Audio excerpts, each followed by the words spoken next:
Hey guys, Happy New Year! I'm gonna kickstart the first video of 2025 with my net worth of last year. So in today's video, I'm gonna be talking about my net worth of 2024, what is my goal for this year, 2025, and how am I gonna reach those goals. So let's get right into it. First off, you need to know how to calculate your net worth. So you need to take assets, which is anything that makes you money, whether it's your savings, your stocks, or even any investments that you have on hand that can give you money, minus liability, which is anything that takes money out of your pocket, whether it is student loan, pay later, anything that takes money out of your pocket like housing, car loan, or any other things. So yeah, that's how you calculate the net worth, which is assets minus liability. First up for my assets is ASNB, which is quite obvious. It is the most I invest my money in, and it has the highest return given from 2024. Now, ASNB is basically a low risk, low effort thing where you put your money in and you get the dividends payout throughout next year. And from the dividends of last year, which is 5.75, it is quite great. But I'm taking the amount from last year and not in account with the dividend of 2024. So my total amount in ASNB for 2024 is actually 15k 74 ringgit and 64 cents. This is the total consistency of my contribution to ASNB, where I put my money in every month, so it keeps compiling and gives me the dividend in 2025. And if you guys are curious about the dividends, here is the amount I got from the amount that I put in last year. Next up in my asset list, which is my emergency funds. Now, my emergency funds really varies throughout the years because I put it in a lot of different digital banks throughout 2024.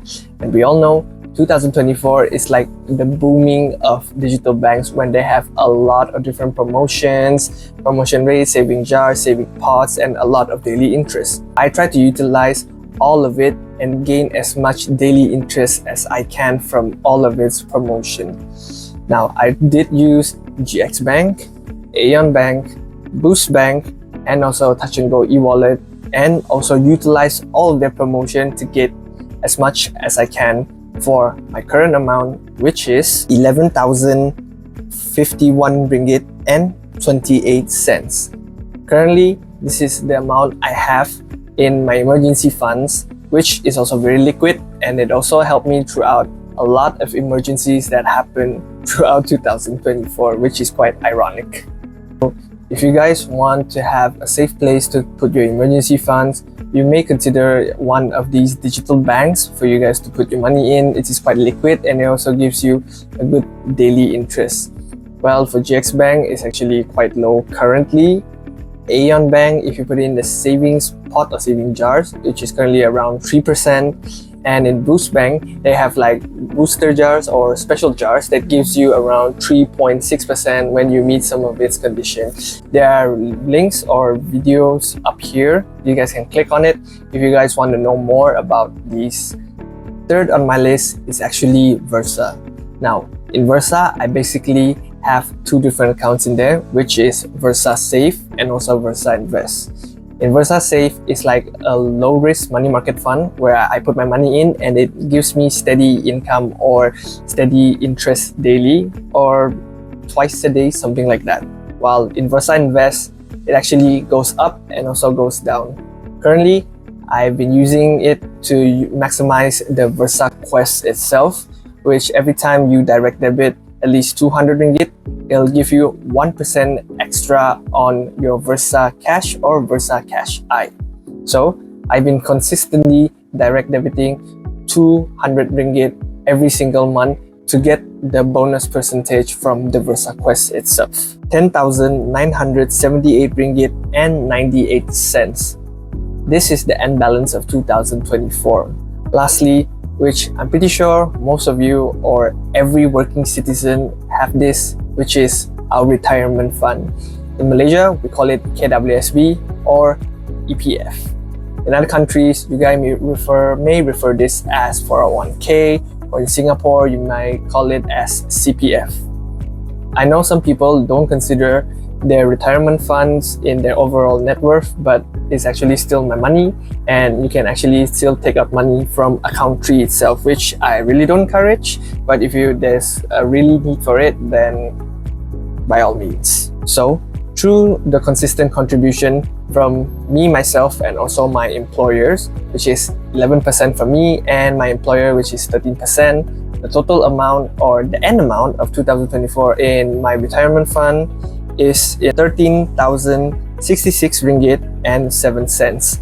And from the total of my whole assets of 2024 is 50,170 ringgit and 97 cents. Since we got the whole asset thing covered, now let's get on to liability. Currently, I only have one liability on hand, which is my student loan, which I took up to study for my diploma in culinary arts. I've been making consistent payment throughout the year, which is like every month I pay around 125 ringgit. That is the minimum payment for it. But if I have a few extra cash during the month, I'll use it to pay off the student loan before any other things. Currently, my student loan still has a balance of 4,957 ringgit and 84 cents. And this is the total of my liability. I don't have any other strong commitments like car loan, house loan, phone loan, pay later, or any other thing that deduct from my salary other than my normal expenses. But currently we're just calculating liabilities. And for my total net worth of last year, which is 50,170 ringgit, 97 cents minus 4,957 ringgit and 84 cents, which is the total of 45,213 ringgit and 30 cents. And that is my total net worth of 2024. My goal for 2025 is to reach at least 60k for this year. And if I ever reach that amount somewhere in this year, I'll try to reach even higher, to as far as 80k. Here are some of the actions that I'm gonna take to reach that goal. First up is to continue with my saving habits. These habits takes a long time to build up and also consistent for me to save up this much throughout my years. These are also the habits that help me save up my total net worth for last year. But it's also only so much we can save. Another thing I can do is basically increase my income.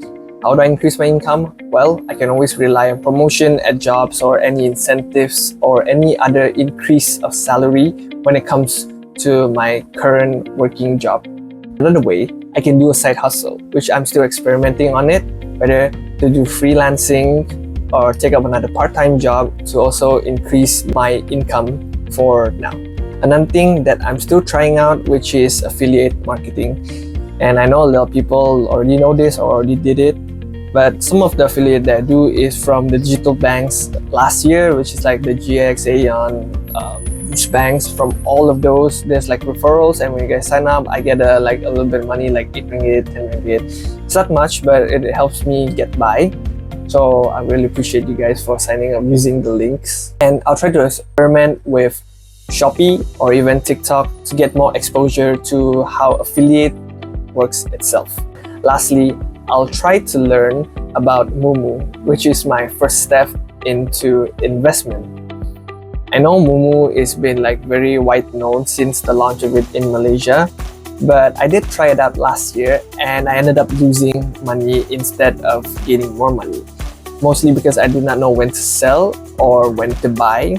But the fun thing is that I bought during the high and I sell during the low because I was kind of panic buying and panic selling, and I ended up losing money.